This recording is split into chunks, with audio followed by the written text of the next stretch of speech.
တဲ့စကားတွေတွန်းခဲ့တဲ့ကတိတွေပြန်ယူချင်လို့မရ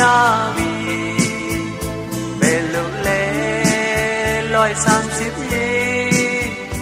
ဘယ်လိုလဲလွိုက်ဆမ်းစစ်ပြေစင်တန်ရှင်လဲနာမဲနဲ့ရင်ပြီးရေတိမ်မှနေခဲ့ပြီတောင်ပေါ်မြေအသီးပဲ